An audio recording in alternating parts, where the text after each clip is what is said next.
Hello guys! For today's video, ayan, samahan nyo akong maghanap ulit ng client as a virtual assistant. So, dati, marami akong clients. Actually, masipag talaga ako dati.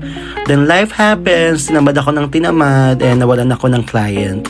So, saka ko na ikukwento ko na bang nangyari sa buhay ko. Pero again, eto ako ngayon, nagsisimula ulit and naghahanap ulit ng client sa online para maging virtual assistant.